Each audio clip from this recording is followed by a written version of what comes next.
limpah rahmatnya sehingga kita bisa berkumpul di tempat yang mulia ini dalam rangka memperingati Maulid Nabi besar Muhammad Sallallahu Alaihi Wasallam yang ke-1446 Hijriah.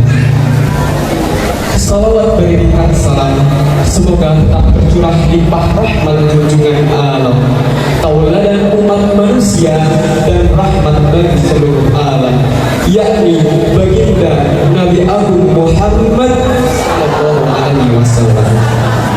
Semoga kita termasuk umatnya yang mendapatkan syafaat di yaumil akhir nanti.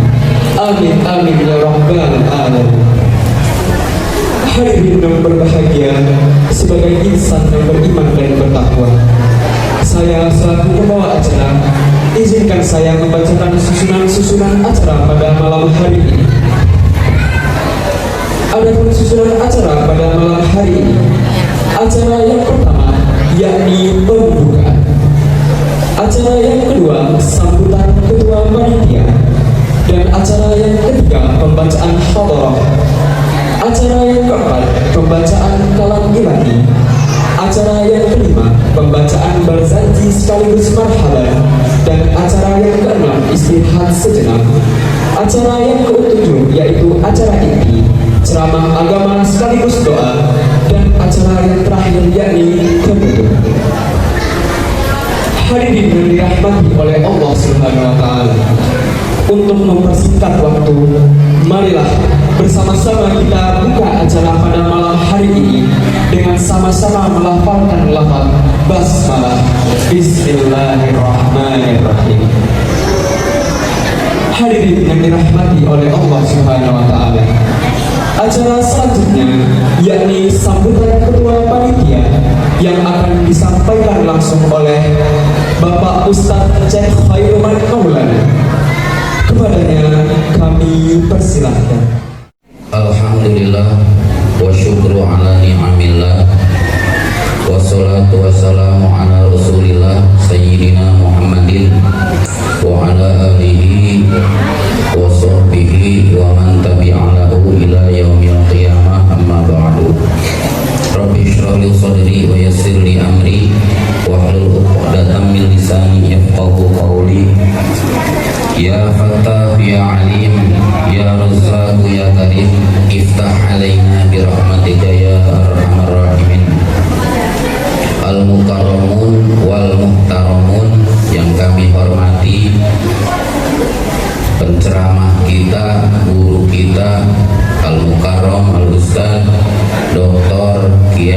Haji Bukhari Muslim MA yang kami hormati, yang kami sayangi, akhinal kiram kori kita, akhinal kiram Ade Rahmat Saputra,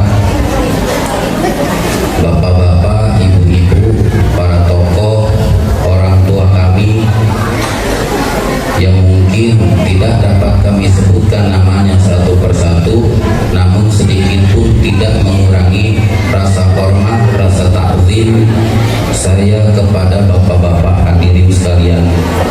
Pertama, syukur alhamdulillah kita panjatkan kepada Allah Azza wa Jalla dengan kasih sayangnya, dengan kesempatannya kita ditakdirkan berkumpul oleh Allah Subhanahu wa Ta'ala untuk memperingati kelahiran Nabi kita tercinta Nabi Muhammad Sallallahu Alaihi Wasallam. Selanjutnya, sholawat beserta salam kita bersanjungkan kepada baginda Nabi besar Muhammad Sallallahu Alaihi Wasallam, keluarga, sahabat, tabi'in, tabi'at, umumnya muslimin muslimat, mukminin mukminat dimanapun berada. Bil khusus kita semua yang hadir di kesempatan malam hari ini, mudah-mudahan dengan berkah sholawat dan dengan berkah memperingati Maulid Nabi, apapun yang kita inginkan duniawi maupun ukhrawi dikabul ijabah oleh Allah Subhanahu wa Ta'ala. Terima kasih kepada Bapak Ustadz Syekh Khairman Maulana atas sambutan.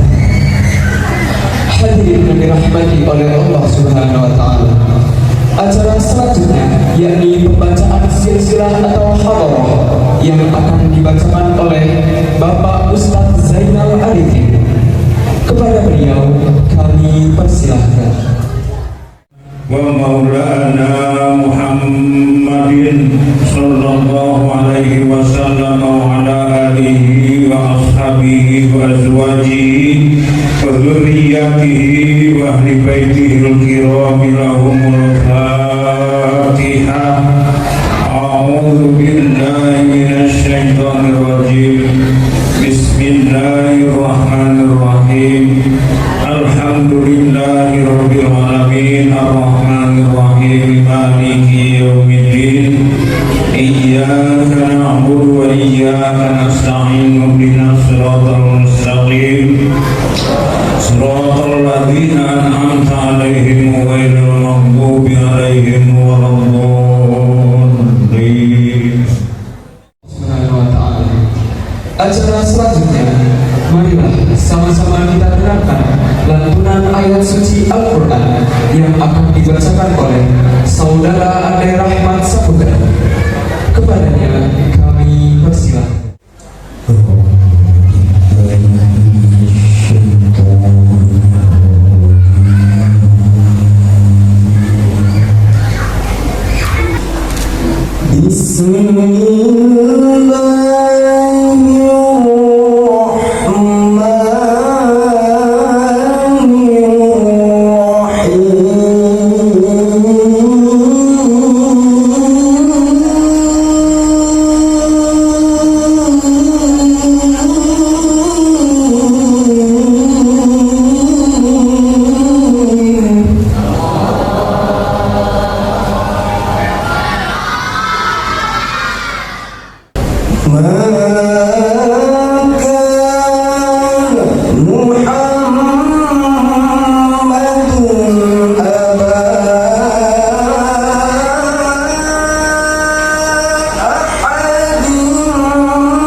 Acara selanjutnya pembacaan berzanji sekaligus marhaban yang akan dibacakan oleh Bapak Haji Yunizar MKI.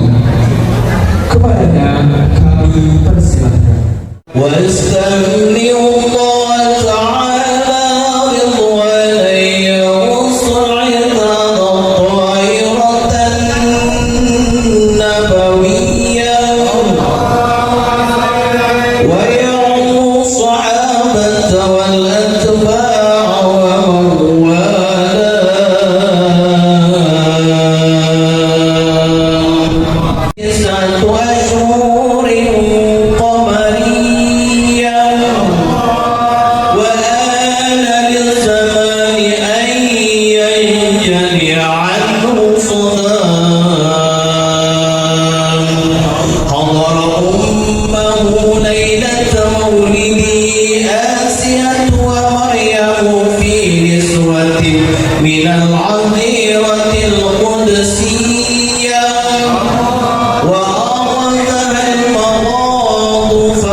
segala puji dan syukur kepada Allah Subhanahu wa Ta'ala.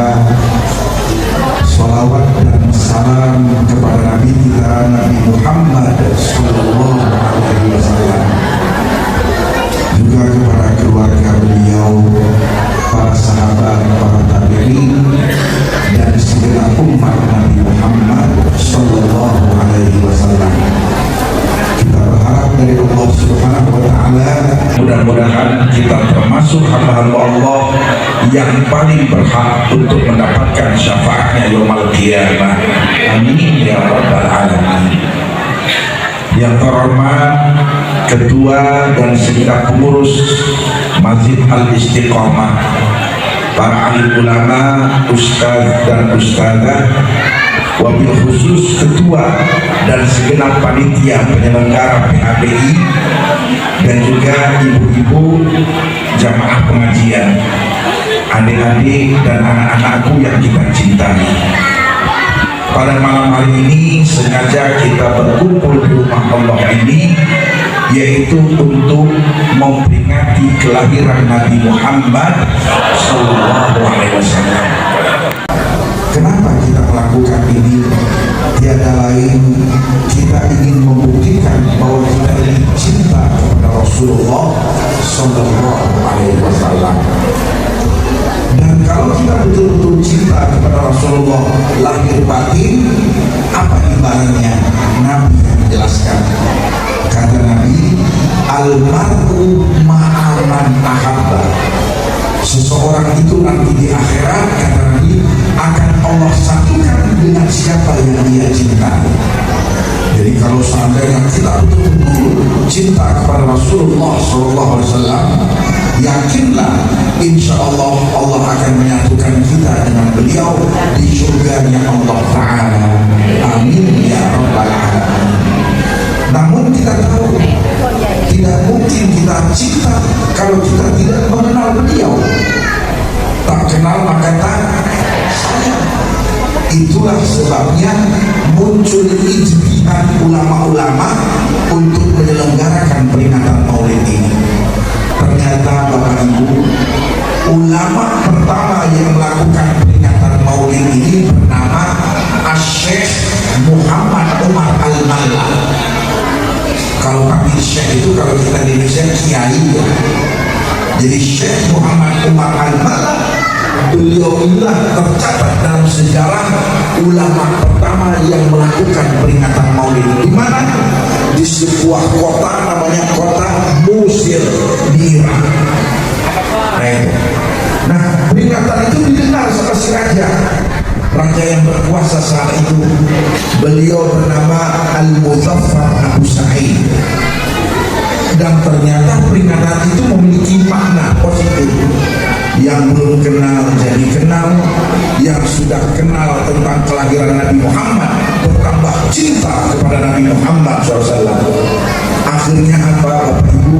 Ada peningkatan ketaatan kepada Allah Ta'ala untuk melaksanakan ajaran-ajaran Allah. Nah, singkat cerita, Raja Muzaffar Abu Sa'id berniat tahun depan untuk melakukan peringatan Maulid ini. Nah, dari sanalah Raja Muzaffar Abu Sa'id menghubungi seorang ulama namanya Al-Hafidh Ibnu Duhayyah.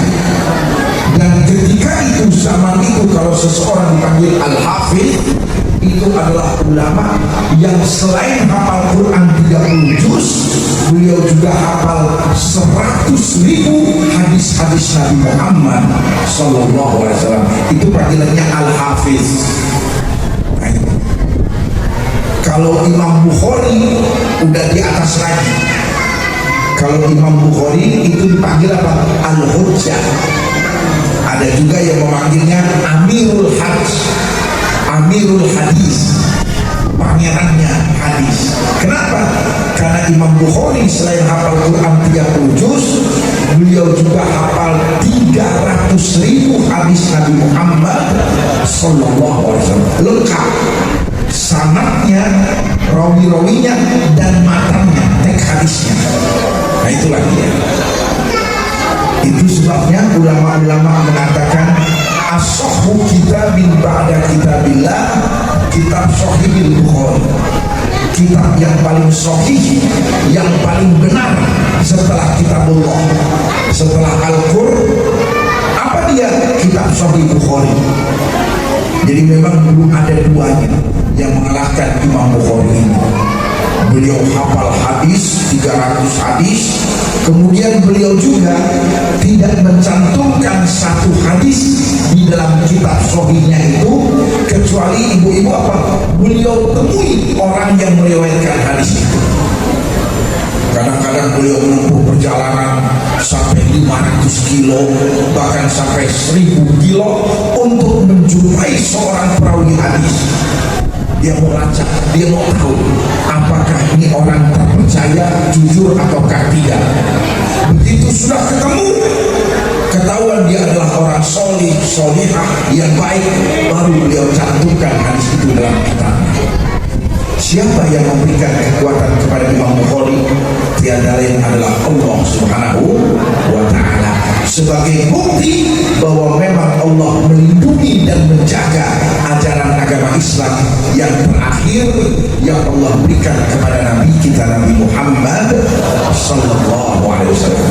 Jadi kata raja kepada Al-Hafidh Ibnu Duhayyah, tolong siapkan materi bahan, ceritakan tentang sejarah kelahiran Nabi secara tuntas. Nah akhirnya apa? Singkat cerita, pada saat peringatan Maulid pada tahun berikutnya dilakukanlah peringatan di pusat ibu kota, yaitu namanya kota Erbil. Raja hadir, petinggi-petinggi kerajaan juga hadir, ulama-ulama juga hadir, dan segenap umat Islam hadir. Di situ Al-Hafidh Ibnu Duhayyah menyampaikan sejarah tentang peringatan Maulid ini, sejarah tentang kelahiran Nabi, yang makalahnya diberikan judul At-Tanwir fi Maulidil Bashirin Nadhir. Nah Bapak Ibu, tatkala beliau menyampaikan sejarah tentang kelahiran Nabi, mereka itu hanyut merasakan Rasulullah itu lahir di tengah-tengah mereka. Maka yang hadir pun serentak mengatakan, marhaban bika ya Rasulullah, marhaban bika ya Rasulullah, selamat datang engkau ya Rasulullah. Inilah pula sejarah cikal bakalnya marhaban. Jadi marhaban itu artinya ahlan wa sahlan, selamat datang. Jadi tatkala detik-detik kelahiran Nabi Muhammad SAW, maka umat Islam mengungkapkan rasa bahagianya dengan mengatakan marhaban. Nah, tradisi kita bukan hanya di Indonesia, kita berdiri. Kenapa? Sebagai penghormatan kepada Nabi Muhammad SAW. Dan ada contohnya Bapak Ibu berdiri itu. Jadi pernah Nabi kita lagi duduk dengan sahabat-sahabat, marro alaihi janazah, tiba-tiba lewatlah jenazah. Begitu jenazah lewat, faqama, Nabi berdiri. Jadi Nabi berdiri waktu jenazah lewat itu. Begitu sudah lewat, kembali lagi Nabi duduk. Nah, lalu Nabi memberikan komentar. Kata Nabi, mustarih wa mustarfidu. Orang yang meninggal itu ada yang tipenya istirahat, ada yang tipenya itu diistirahatkan. Nah yang jadi fokus kita, kenapa Nabi berdiri? Jawabannya menghormati yang meninggal ini adalah manusia. Bahkan dijelaskan dari hadis lain, ternyata ibu-ibu jenazah yang lewat itu apa? Jenazah orang Yahudi. Coba lihat indahnya ajaran agama Islam kita.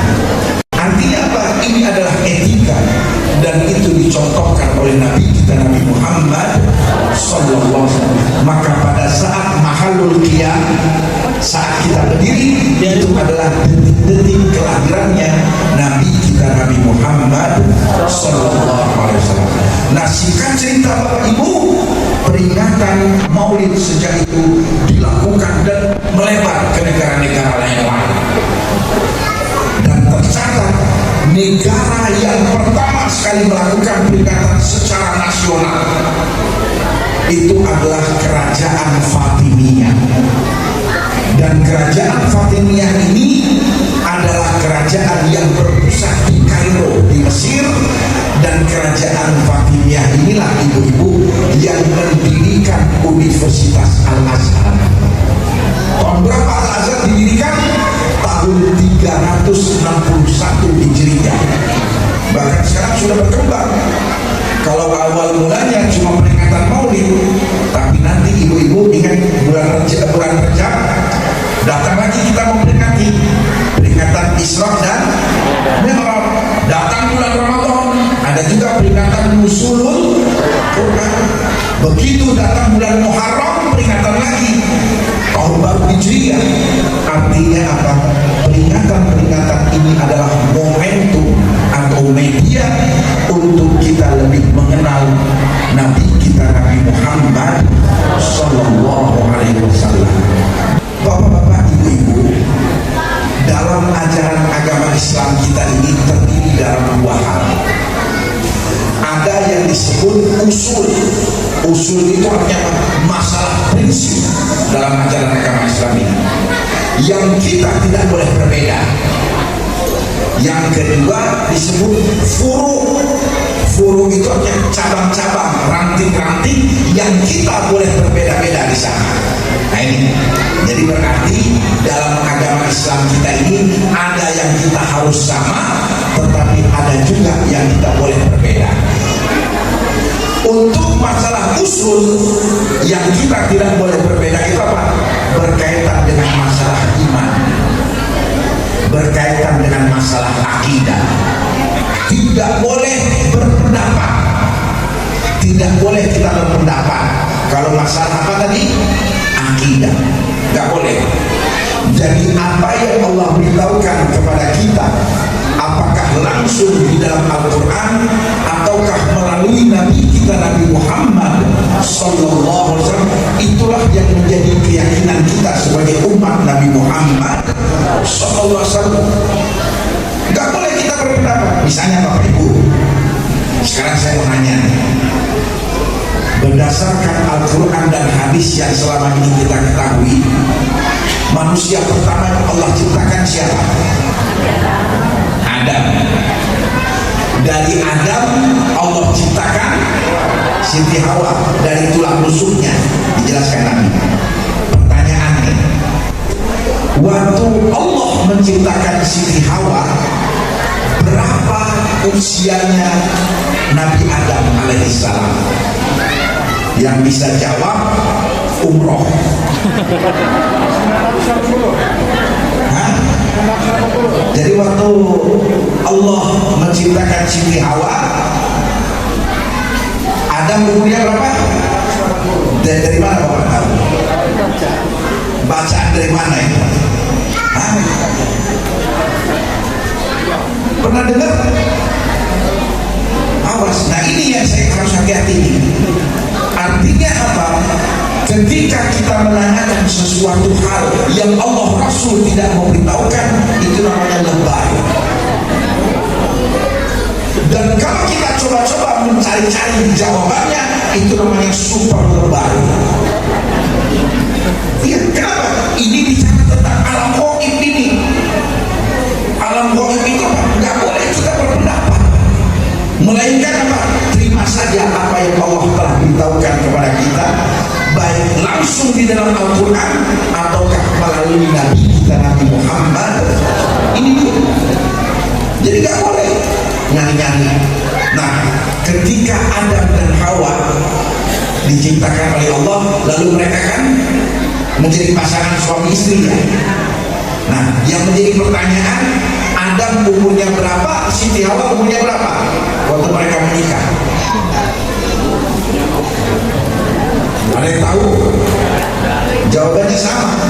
Yang bertanya lebay, yang coba-coba nyari jawabannya super lebay. Itu dia. Beberapa tahun yang lalu viral, ada seorang ustaz, dia menebar melalui YouTube. Dia bilang katanya kiamat akan terjadi tahun 1500. Saya baca itu, saya dengar itu 1500. Sekarang udah 1446, berarti kiamat tinggal berapa tahun lagi? Nah, enggak. 54 ya, 54 tahun lagi mau kiamat. Padahal pernah Rasulullah itu, Bapak Ibu, sedang duduk dengan para sahabat. Fajr ar-rajul, datang seorang lelaki duduk langsung di depan Nabi. Fa'asnada rukbatayhi ila rukbatayhi, dan pria itu menempelkan lututnya di lutut Nabi. Wa wada'a yadayhi ala fakhidayhi, dan pria itu meletakkan kedua tangannya di pahanya Nabi. Lalu pria itu memakai baju apa? Syadidu bayadisya, bajunya putih bersih. Syadidu sawadi sya'ar, rambutnya hitam. Wala atar, dan di bajunya yang putih bersih itu apa? Tidak ada tanda-tanda dia itu habis menempuh perjalanan. Jadi nggak ada kotornya, nggak ada keringatnya. Cuma kata si Umar bin Khattab dibilang apa? Wala ya'rifuhu minna ahad. Yang kami heran, tidak ada satupun di antara kami itu kenal siapa pria itu. Lalu pria itu langsung sekonyong-konyong bertanya, ya Muhammad, akhbirni mal Islam. Kata pria itu, wahai Muhammad, tolong kasih tahu sama saya, Islam itu apa? Kalau Nabi mengatakan, antashhada an la ilaha illallah wa anna Muhammadar Rasulullah. Kau bersaksi bahwa tiada Tuhan kecuali Allah, bahwa Muhammad adalah utusan Allah. Wa tahujjal baita in istata'ta ilaihi sabila, dan kau tunaikan itu ibadah haji jika kamu mampu. Udah dijelaskan sama Nabi. Apa kata si pria itu? Shadaqta, benar engkau. Maka kata si Umar bin Khattab, fa'ajibna lahu yas'aluhu wa huwa yusaddiqu. Aneh nih orang, dia bertanya kok dia yang membenarkan. Kembali lagi pria itu bertanya, ya Muhammad, akhbirni mal iman. Apa itu iman? Kembali Nabi menjelaskan, antum binabillah wa malaikatihi wa kutubihi wa rasulihi wal yawmil akhir wal qadari khairihi wa syarrihi. Iman itu kau beriman kepada Allah, beriman kepada malaikat, beriman kepada kitab, beriman kepada Rasul, beriman akan hari akhirat, dan beriman akan qada, segala ketentuan. Itu tidak akan terjadi kecuali berdasarkan ketentuan dari Allah. Shadaqta, benar engkau. Fa'akhbirni wal ihsan. Kembali lagi si pria itu tanya, apa itu ihsan? Lalu Nabi menjawab, anta'budallah, kau sembah itu Allah ka'annaka tarahu, seolah-olah kau itu melihat dia. Fa'ilam takun tarahu fa'inahu yarah. Tapi kalau memang kamu tidak bisa melihat Allah, yakinlah bahwa Allah melihat dia. Jadi dalam beribadah ini Bapak Ibu ya, ada orang itu beribadah karena masih takut kepada Allah. Itu yang pertama, itu level rendah. Jadi misalnya nih, kayak kita kadang-kadang ya, kita bekerja, begitu ada bos, wih semangat kita. Begitu bos nggak ada, malas-malasan. Sama ada juga di antara kita ini, kita beribadah kepada Allah apa? Karena kita melihat, seolah-olah melihat Allah. Ini level bawah nih. Jadi dia itu ibadah karena takut sama Allah. Tapi kalau level yang sudah tinggi, dia itu beribadah dan dia tahu bahwa Allah melihat dia. Artinya dia beribadah karena ibadah itu kebutuhan dia. Setelah berjalan kembali lagi pria itu bertanya, ya Muhammad, mata sah.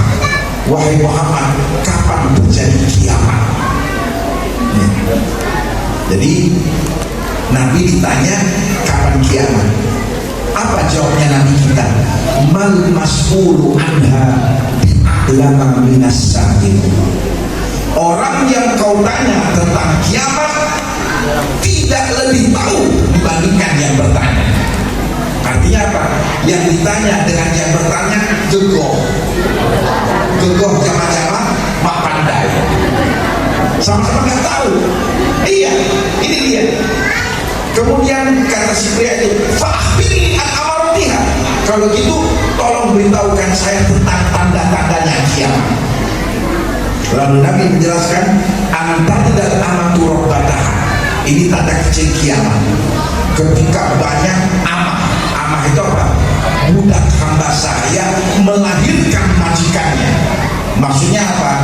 Ibu yang melahirkan, yang membesarkan, begitu dia sudah jadi dewasa, sudah jadi remaja, malah ibunya ini diperlakukan seperti budak. Nauzubillah. Jadi ibunya itu tidak dihormati, bahkan nauzubillah dia diperlakukan seperti hamba sahaya. Jadi tanda kecil kiamat itu sudah dekat ketika merajalela durhaka kepada orang tua. Ya kalau kita lihat dari negara, misalnya di negara-negara Teluk Saudi itu dulu nggak ada apa-apa, itu susah. Abu Dhabi, ya kan, Qatar, coba lihat yang menjadi tuan rumah Piala Dunia, dulu nggak ada orang menoleh ke sana, tetapi sama Allah kan keluar itu emas hitam itu yang minyak. Jadi sekarang mereka jadi negara-negara kaya. Sekarang mereka itulah yang bikin bangunan tinggi-tinggian. Ada namanya Burjul Arab, Tower Arab yang ada di Abu Dhabi. Itu bangunan tertinggi sedunia, tidak ada duanya.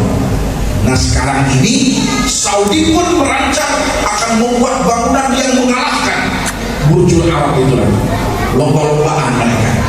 Ini tanda-tanda bahwa kiamat sudah dekat. Fantolako, kemudian si pria itu pergi. Begitu pergi, falabis kembalian. Saya bengong, sahabat juga bengong. Lalu Nabi bertanya kepada Umar, ya Umar, anda terima Israel? Umar, tahu gak pria yang datang itu? Qala, kata si Umar, Allah wa Rasuluhu a'lam. Yang tahu cuma Allah dan Rasulnya. Qala, apa kata Nabi? Innahu Jibril. Pria yang datang tadi itu, beliau adalah malaikat Jibril. Ja'akum yu'allimukum dinakum. Sengaja diutus oleh Allah, nyaru seorang pria datang untuk mengajarkan prinsip-prinsip agama Allah untuk kalian, yaitu mengajarkan iman, Islam dan ihsan. Coba lihat, Rasul Jibril nggak tahu kapan kiamat, ujung-ujung ada orang Indonesia yang tahu kapan kiamat. Ini yang jadi masalah ini. Dan Nabi sudah mewanti-wanti. Kata Nabi begini, inna hadhil umatku ini, kata Nabi, sataftariku ila 73 firqah, akan terpecah belah menjadi aliran-aliran, menjadi golongan-golongan, paham-paham yang banyak. Nabi menyebutnya 70-an. Dan kalau angka 70 itu menunjukkan angka yang banyak. Kulluha finnar, kata Nabi ini, golongan-golongan dari umat Nabi Muhammad yang banyak-banyak ini semuanya ke neraka. Nauzubillah min dzalik. Illa wahidah, kecuali cuma satu golongan yang selamat. Ini Nabi cerita tentang kita ini. Jadi kita ini banyak aliran, banyak paham, dan ternyata semua pada neraka, yang selamat cuma satu.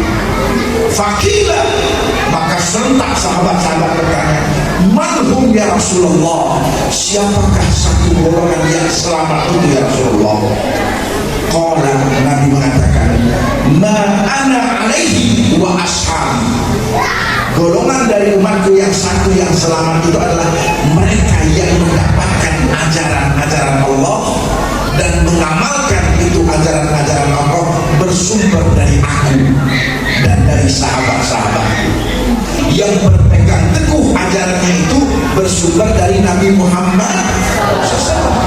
Makanya dikenal dengan istilah Ahlus Sunnah. Siapa itu Ahlus Sunnah? Ahlus Sunnah adalah golongan dari kalangan umat Nabi Muhammad SAW yang mereka terima itu ajaran-ajaran Allah, yang mereka amalkan itu ajaran-ajaran Allah melalui Nabi kita Nabi Muhammad SAW. Makanya dibilang Ahlus Sunnah. Tapi Allah atau mengamalkan itu ajaran Allah tidak sesuai dengan apa yang disampaikan oleh Rasulullah, mereka itu bukan ahlus sunnah. Mereka itu tahu nggak siapa ibu-ibu? Mereka disebut adalah ahlul bid'ah. Zaman jahiliyah yang namanya anak angkat itu dirubah nasabnya dijadikan anak kandung. Makanya si Zaid bin Harithah dirubah sama orang-orang jahiliyah diganti jadinya apa? Zaid bin Muhammad. Nih, nah singkat cerita si Zaid ini udah remaja dewasa, menikahlah si Zaid bin Harithah ini dengan seorang wanita namanya Zainab. Tapi apa? Baru ijab kabul, baru menikah, pegang. Apa pegang? Cerai putus. Belum dukhul. Tahu Bapak Ibu, belum dukhul apa? Ini bahasa agama ini. Maksud maaf, belum hubungan. Nah itu. Nah, tidak lama dari situ datang perintah dari Allah. Nabi kita diperintahkan oleh Allah untuk menikahi si Zainab ini. Akhirnya dinikahi. Zainab binti Khuzaimah ini dinikahi oleh Nabi kita Nabi Muhammad SAW. Gempar di kota Mekah waktu itu bahwa si Muhammad nikah dengan anak mantunya. Ya kan? Karena Zainab ini bekas istrinya siapa tadi? Zaid bin Harithah yang mereka sudah berubah menjadi Zaid bin Muhammad. Itulah cerita. Maka Nabi kita betul-betul terpukul. Betul-betul Nabi kita mendapatkan ujian yang berat. Tapi karena perintah dari Allah dinikahi itu Zainab binti Khuzaimah. Nah, dalam keadaan Nabi sedih, terpuruk, dihina, dicemoohkan ini, turunlah ayat Al-Quran ini. Maka Muhammadun aba ahadin min rijalikum. Tidak pernah yang namanya Muhammad ini ayah kandung dari salah seorang lelaki di antara kalian.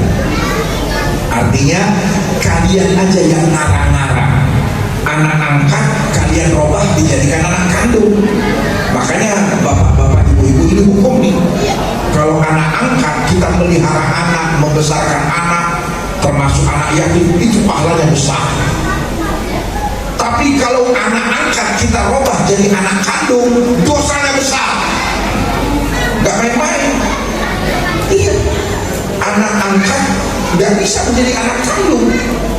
Bisa gak dia menjadi ahli waris anak angkat itu? Gak bisa. Ini penting. Makanya haram dalam hukum agama Islam kita ini.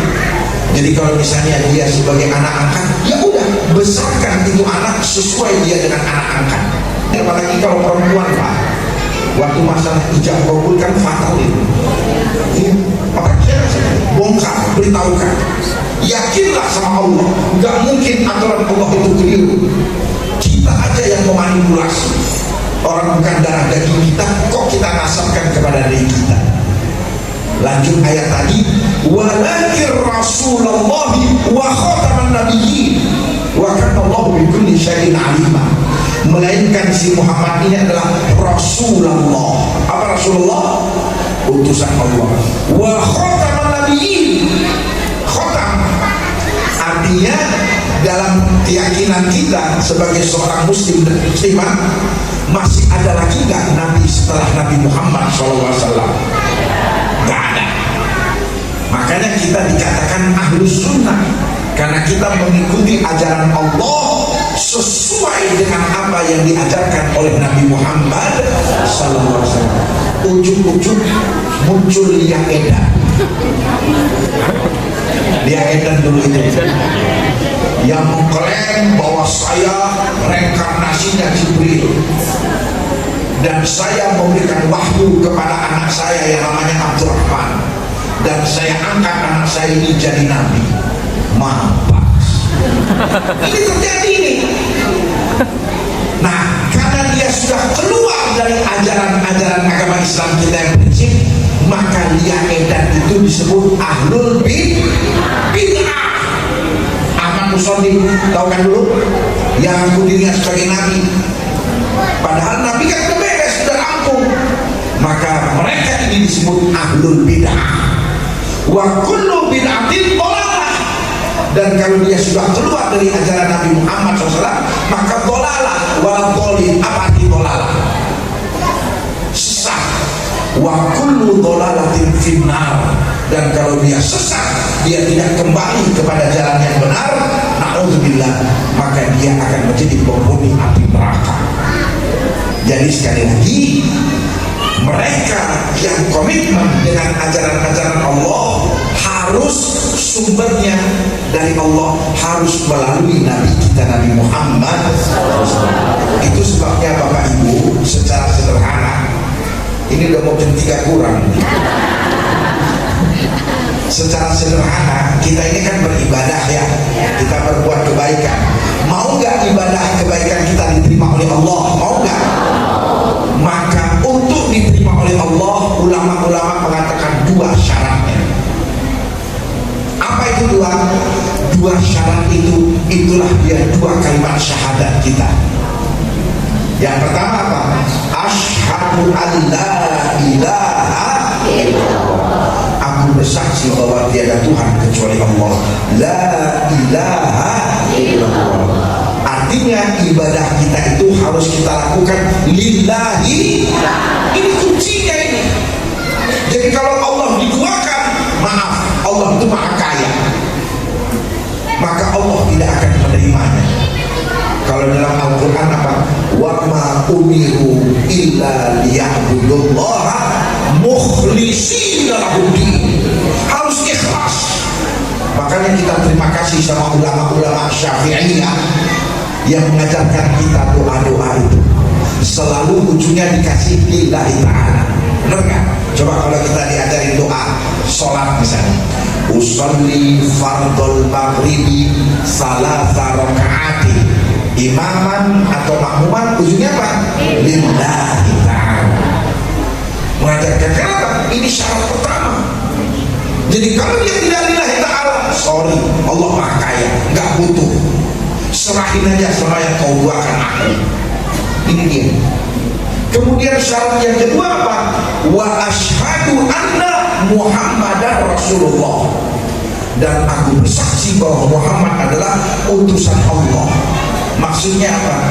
Ikhlas tidak cukup Bapak Ibu, melainkan harus mengikuti tuntunan ajaran yang bersumber dari siapa? Dari Muhammad Rasulullah SAW. Apalagi misalnya baca Quran, kan baca Quran, kata Nabi, iqra'ul Quran kama unzil. Baca itu Al-Quran seperti dia diturunkan. Pertanyaannya, Quran itu pakai bahasa apa? Arab. Paham atau tidak paham, tetap kita baca itu Al-Quran dengan bahasa Arabnya itu tadi. Ujung-ujung ada, waduh, ngapain saya baca Quran yang gak saya paham? Udah, saya baca terjemahannya aja. Nih, muncul dia baca itu terjemahannya, lalu dia mengklaim saya baca Quran. Mampas. Berarti nih orang nih yang dia tidak mau menerima Al-Quran dengan bahasa Arab, dia ini namanya ahlul bid'ah. Iya, ahlul bid'ah. Kenapa? Karena dia telah keluar dari tuntunan Rasulullah Sallallahu Alaihi Wasallam. Dan banyak lagi contoh-contoh. Makanya tolong ibu-ibu yang rajin pengajian, jangan ditelan mentah-mentah ya kalau pengajian itu ya. Kalau agak yang nyeleneh, langsung tanyakan, langsung konter, langsung lakukan tabayun. Dan ciri khas ahlus sunnah ini apa? Lanjutnya, ahlus sunnah wal jamaah. Itu indikatornya Pak. Jadi terima kasih ya Rasulullah. Rasulullah sudah memberikan pedoman. Satu golongan dari umatnya yang selamat ini apa? Mereka yang mendapatkan ajaran Allah, yang mereka mengamalkan itu ajaran Allah melalui Nabi Muhammad SAW, dan mereka ini senang berjamaah. Makanya mana yang lebih afdal Bapak Ibu? Sholat sendiri dengan berjamaah? Berjamaah. Mana yang lebih afdal, sholat di rumah dengan sholat di masjid? Masjid. Mana yang lebih afdal, di masjid jamaahnya sedikit cuma 2 orang dengan jamaahnya ratusan? Mana yang lebih afdal? Ratusan. Yang banyak. Iya, semakin banyak jamaahnya semakin afdal lah jamaah itu. Kemudian setiap hari Jumat Allah kumpulkan kita lagi, ada namanya sholat Jumat. Setiap tahun Allah kumpulkan kita, ada sholat Idul Fitri dan Idul lebih luas lagi. Bahkan setiap tahun Allah bikin itu haji. Kita dijamaahkan oleh Allah, disatukan oleh Allah, bukan saja sesama kita di Indonesia, melainkan sudah lintas negara, lintas bangsa. Tujuannya apa? Tadi itu, karena Rasulullah mengatakan yadullahi ma'al jamaah. Kata Nabi, kebenaran ajaran Allah yang satu tadi, yang selamat itu ada pada jamaah. Man syadda syudda finnar, kata Nabi. Tapi kalau ada orang yang nyeleneh, yang keluar dari ajaran Rasul tadi apa? Syudda finnar, niscaya dia akan ditampil bedakan oleh Allah, dia akan masuk ke dalam api neraka. Na'udzubillah min dzalik. Ada di Pesawaran, Pak, itu saya dapat laporan, kebetulan saya masih ketua 1 MUI Provinsi Lampung. Itu ada pengajian enggak, mereka bikin dari rumah ke rumah dan ditutup pintu itu. Jadi kalau udah masuk, orangnya ada yang jaga di depan. Coba masuk akal enggak? Belajar agama Islam tetapi tertutup. Sejak kapan agama Islam ini khusus untuk orang Pesawaran? Sejak kapan agama Islam ini khusus untuk Lampung? Mengedowe. Yang namanya agama Islam ini apa kata Allah? Wa ma arsalnaka illa kafatan linnas. Dan tidaklah kami mengutus engkau wahai Muhammad kecuali untuk semua manusia dimanapun dan kapanpun. Ini camkannya. Jadi kalau misalnya ada bapak ibu yang ngajak kita ngaji, tapi katanya, oh ini khusus kalau udah ada laki lah, jangan mau kita ikut. Ini penting. Artinya apa? Agama Islam ini agama yang terbuka, ilmunya terbuka, transparan. Makanya kita kenal ada 4 sifat Nabi. Apa? Sidik, amanah, tabligh, fatonah. Sidik, jujur. Maksudnya jujur apa? Apa yang ada di sini di dalam itulah yang dikeluarkan. Lawannya sidik itu kizib, bohong. Jadi yang kedua amanah. Amanah itu apa? Apa yang disampaikan itu sesuai dengan apa yang diinginkan Allah. Jadi nggak ada yang disumput-sumputi, nggak ada yang dirubah. Itu namanya amanah. Kemudian yang ketiga Nabi bilang tabligh. Tabligh itu apa? Transparan. Jadi nggak ada, jangan mau Pak. Oh ini Pak Mas, sampean belum boleh ikut. Ini untuk mereka yang sudah masuk level tertentu. Kamu lagi, woi. Ini tanda-tanda ajaran-ajaran yang menimpa. Kan ada sih atas nama tarekat lah. Oh, nggak bisa sembarangan ini. Harus khususan. Kalau memang Islam kita seperti itu, berarti Nabi kita tidak tabligh. Ketika akal manusia ini diizinkan oleh Allah untuk intervensi, pasti akan terjadi perbedaan-perbedaan. Dan kita di sini harus legowo. Maksudnya apa? Bapak-bapak, ibu-ibu yang berangkat haji atau umroh nggak perlu stres. Ini ada gara-gara gak punya ilmu, gak mau sholat subuh ke Masjidil Haram, gak mau sholat subuh ke Masjid Nabawi, gara-gara gak pakai kunut. Iya, padahal sama itu tadi. Semua 4 mazhab ini Pak, kunut itu ada. Cuma ada jenis kunutnya namanya sabitah, tetap, nazilah, insidente. Imam Syafi'i rahimahullah dua-duanya dipakai. Kunut yang tetap dipakai, itulah dia sholat subuh.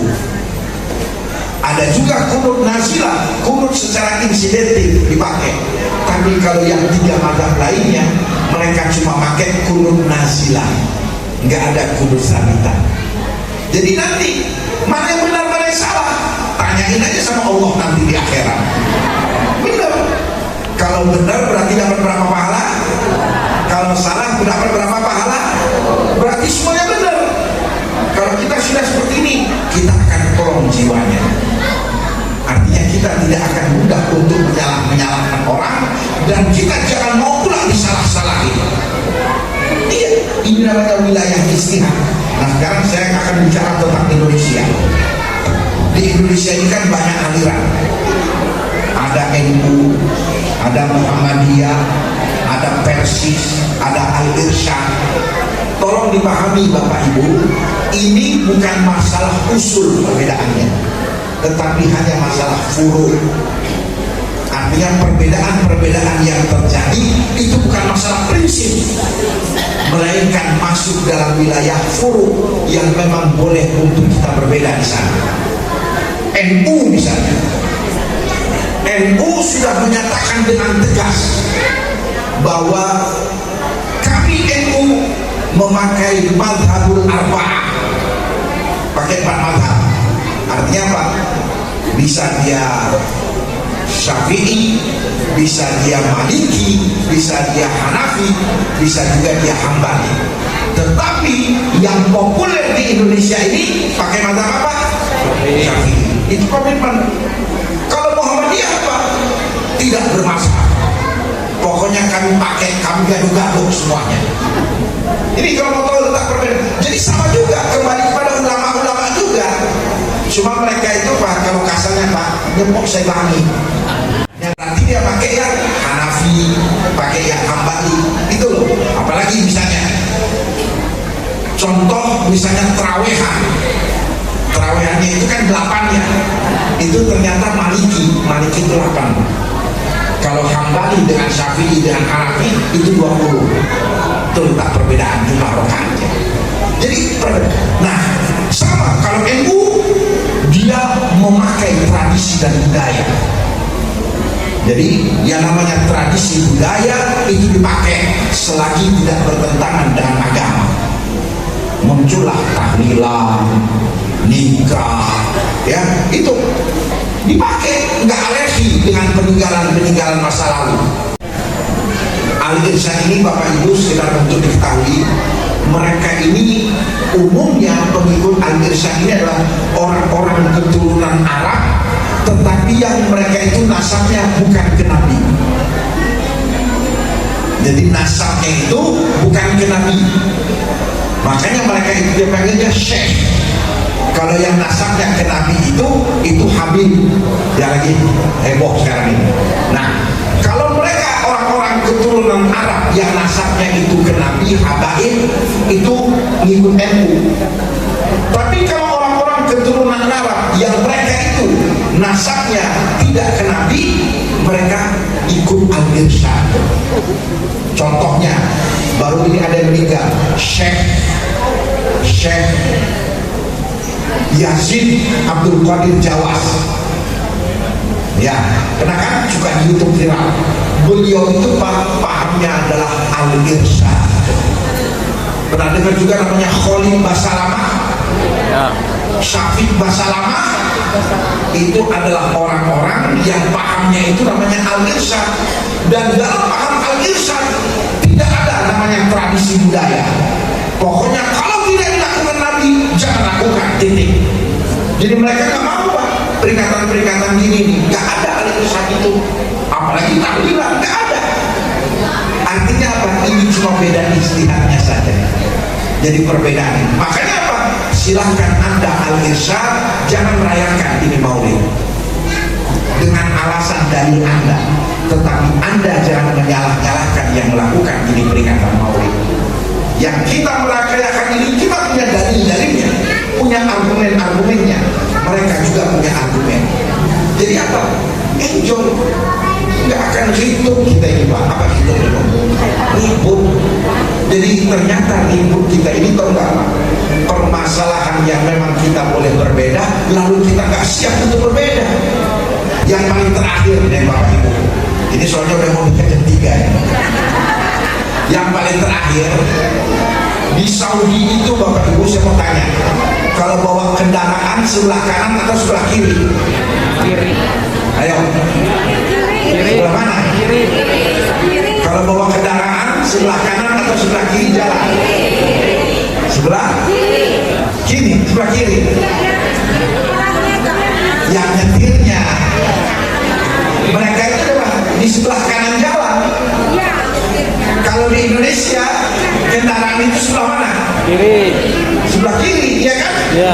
Jadi kalau lawan arah itu kendaraan itu ada di kanan kita, benar nggak? Ya kan? Kalau di Saudi kendaraan lawan arah itu ada di kiri kita. Pertanyaannya, mana yang benar cara bawa mobil? Ala Saudi atau ala Indonesia? Tahu nggak yang salahnya apa?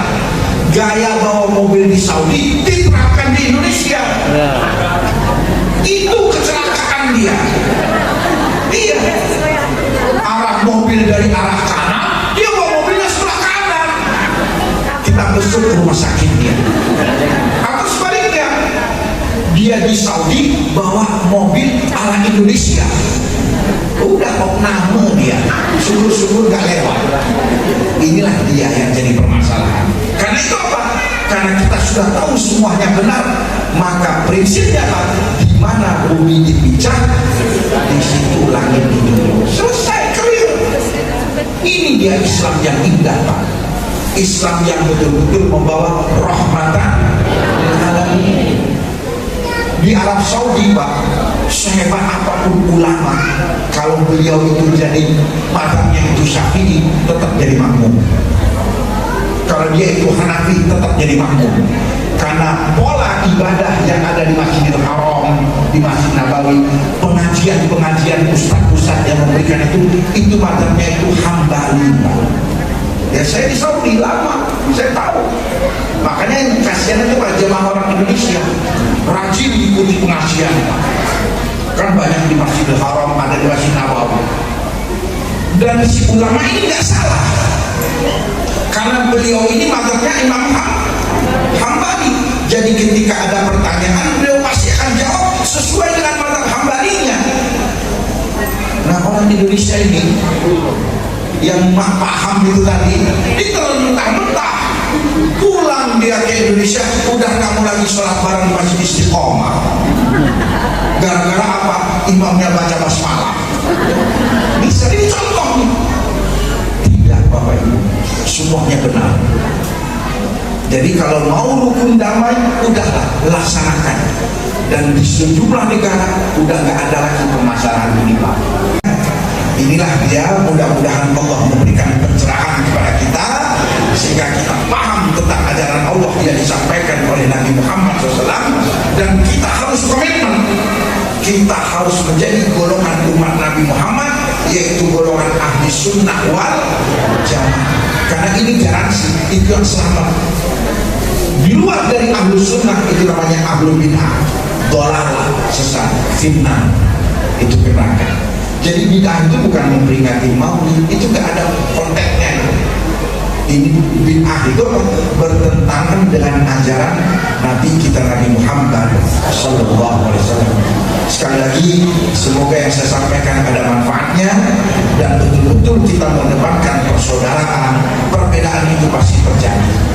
Ya, mari kita memohon kepada Allah Subhanahu wa Ta'ala, semoga Allah memberikan hidayah dan taufiknya kepada kita agar kita termasuk hamba-hamba Allah yang beribadah dan ibadahnya diterima oleh Allah Ta'ala. Kenapa? Karena ikhlas dan sesuai dengan Muhammadur Rasulullah. Lihatihi niyah wa likulli niyatin sholihah. Al-Fatihah. A'udzu billahi minasyaitonir rajim. Bismillahirrahmanirrahim. Alhamdulillahirabbil alamin arrahmanir rahim maliki yaumiddin.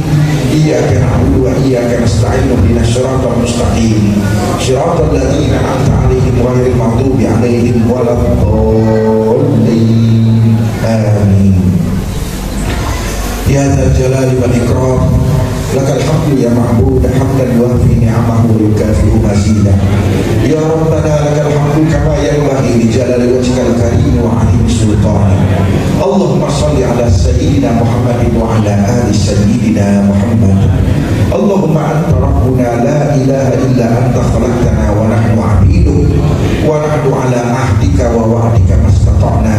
Na'udzu na'udzubika min syarri ma shana'na nabu'u laka bi ni'matika 'alaina wa nabu'u bi dzunubina faghfir lana fa innahu la yaghfiru dzunuba illa anta Rabbana zalamna anfusana wa illam taghfir lana wa tarhamna lanakunanna minal khasirin Rabbana ighfir lana wa liwalidina warhamhum kama rabbawna shighara Rabbana hab lana min azwajina wa dhurriyyatina qurrata a'yun waj'alna lil muttaqina imama Allahumma aslih lana dinana alladhi wa ismatu amrina wa aslih lana dunyana allati fiha ma'ashuna wa aslih lana akhiratana allati ilaiha ma'aduna waj'alil hayata ziyadatan lana fi kulli khair waj'alil mauta rahatan lana min kulli syarr Allahumma a'inna ala dzikrika wa syukrika wa husni ibadatika Allahumma arzuqna al-ikhlasa fi talabil ilmi wa nashrihi wa jami'it ta'at Allahumma ja'al jam'ana hadha fi ihtifali al-mawlid an-nabawi asy-syarif fi hadzal masjid istiqamah jam'an marhuma wa tafarruqana min ba'dihi tafarruqan ma'suma Rabbana taqabbal minna innaka antas samiul alim wa tub 'alaina innaka antat tawwabur rahim Rabbana atina fid dunya hasanah wa fil akhirati hasanah wa qina 'adzabannar wa sallallahu ala sayyidina Muhammadin wa ala alihi wa sahbihi wa sallam subhanakallahumma wa bihamdika asyhadu an la ilaha illa anta astaghfiruka wa atubu ilaik walhamdulillahi rabbil alamin wallahu muwaffiq ila aqwamit thoriq wassalamu alaikum warahmatullahi wabarakatuh.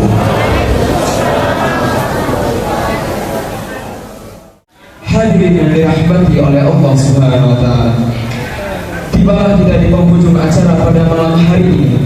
Marilah sama-sama kita tutup acara pada malam hari ini dengan bersama-sama melafalkan lafaz hamdalah alhamdulillahirabbil alamin.